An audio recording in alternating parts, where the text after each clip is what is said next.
যুক্তরাষ্ট্র ও ইরানের মধ্যে উত্তেজনা যখন চরমে, ঠিক তখনই ট্রুথ সোশ্যালে প্রেসিডেন্ট ডোনাল্ড ট্রাম্পের একটি পোস্ট, যা নতুন করে জন্ম দেয় আলোচনার। ওই পোস্টে ইরান অভিযানের সিদ্ধান্ত স্থগিত রাখার কৃতিত্ব তিনি পাকিস্তানের প্রধানমন্ত্রী শাহবাজ শরীফ ও সেনাপ্রধান আসিম মুনিরকে দেন। এমনকি আসিম মুনিরকে তিনি মাই ফেভারিট ফিল্ড মার্শাল বলেও উল্লেখ করেন।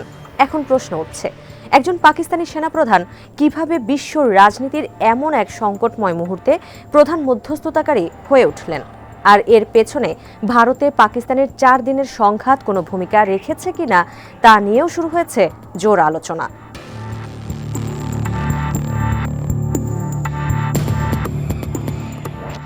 ঘটনার সূত্রপাত 2025 সালের এপ্রিলে কাশ্মীরের পাহেলগামে পর্যটন হত্যাকে কেন্দ্র করে সে বছরের মে মাসে মুখোমুখি হয় দুই পারমাণবিক শক্তিধর ভারত ও পাকিস্তান।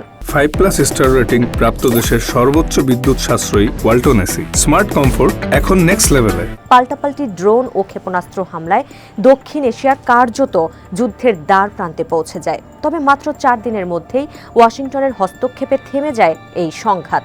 কিন্তু এই স্বল্প সময়ের যুদ্ধই পাকিস্তানের অভ্যন্তরীণ রাজনীতির সমীকরণ পাল্টে দেয়। এই সময়ে নিজের সামরিক ও কৌশলগত সক্ষমতার প্রদর্শন করেন সেনাপ্রধান আসিম মুনির। এরই স্বীকৃতি হিসেবে আইয়ুব খানের পর পাকিস্তানের দ্বিতীয় ব্যক্তি হিসেবে ফিল্ড মার্শাল পদবি অর্জন করেন তিনি।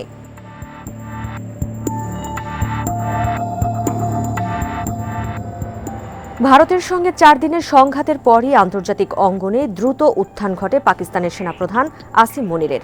খুব অল্প সময়ের মধ্যেই তিনি কেবল আঞ্চলিক নয়, বৈশ্বিক কৌশলগত আলোচনায় হয়ে ওঠেন গুরুত্বপূর্ণ মুখ। হোয়াইট হাউসে প্রেসিডেন্ট ডোনাল্ড ট্রাম্পের সঙ্গে তার একান্ত বৈঠকটি ছিল নজিরবিহীন, যেখানে কোনো বেসামরিক নেতার উপস্থিতি ছিল না। এই বৈঠকের পর ট্রাম্পের চোখে তিনি একজন কার্যকর ও দৃঢ় সামরিক নেতৃত্ব হিসেবে জায়গা করে নেন। অন্যদিকে সৌদি আরবের সঙ্গে প্রতিরক্ষা সহযোগিতা চুক্তি সইয়ের মাধ্যমে আসিম মুনির নিজেকে কেবল পাকিস্তানের সেনাপ্রধান হিসেবেই নয়, বরং মধ্যপ্রাচ্য ও দক্ষিণ এশিয়ার বিস্তৃত ভূ রাজনীতিতে এক প্রভাবশালী সামরিক ব্যক্তিত্ব হিসেবে প্রতিষ্ঠিত করেন।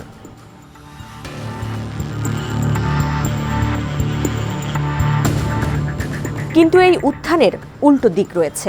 দেশের ভেতরে আসিম মুনির যখন ক্ষমতার চূড়ায়, তখনই বিরোধী শক্তির উপর দমন পীড়নের অভিযোগ জোরালো হয়েছে।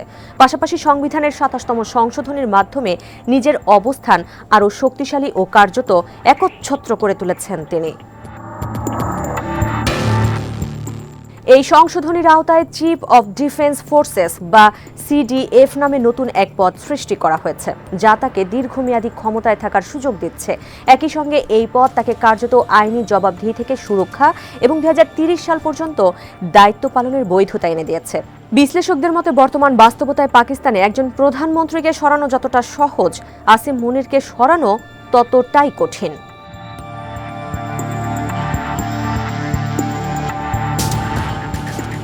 2026 সালের শুরুতে ইসরায়েল ও যুক্তরাষ্ট্রের সঙ্গে ইরানের যুদ্ধ শুরু হলে কঠিন এক ভারসাম্যের পরীক্ষায় পড়েন আসিম মুনির। একদিকে ঘনিষ্ঠ মিত্র সৌদি আরব ও যুক্তরাষ্ট্র, অন্যদিকে প্রতিবেশী ইরান। এই দুই বিপরীত মেরুর মধ্যে অবস্থান নিতে গিয়ে তিনি বেছে নেন কূটনীতির পথ। 5+ স্টার রেটিং প্রাপ্ত দেশের সর্বোচ্চ বিদ্যুৎ সাশ্রয়ী ওয়ালটন এসি স্মার্ট কমফোর্ট এখন নেক্সট লেভেলে। মার্কিন ভাইস প্রেসিডেন্ট জেডি ভ্যান্সের সঙ্গে সরাসরি যোগাযোগ থেকে শুরু করে তেহরান সফর, সব মিলিয়ে ধীরে ধীরে আলোচনার কেন্দ্রবিন্দুতে পরিণত হয় ইসলামাবাদ।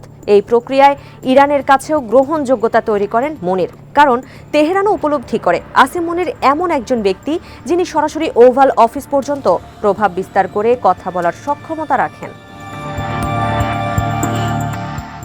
ভারতের সঙ্গে সংক্ষিপ্ত যুদ্ধ এবং মধ্যপ্রাচ্যের দীর্ঘস্থায়ী সংকট, এই দুই প্রেক্ষাপটেই আসিম মুনিরকে একজন সেনাপ্রধানের গণ্ডি পেরিয়ে বৈশ্বিক রাজনীতির প্রভাবশালী মধ্যস্থতাকারীতে পরিণত করেছে। তবে এখানেই শেষ নয় গল্প। আন্তর্জাতিক অঙ্গনে ফিল্ড মার্শাল ইমেজ যতই শক্তিশালী হোক, দেশের ভেতরের বাস্তবতা তুলনামূলকভাবে জটিল। এখন প্রশ্ন থেকেই যায়, এই কেন্দ্রীভূত ক্ষমতা কি পাকিস্তানের ভঙ্গুর গণতন্ত্রকে আরও দুর্বল করছে?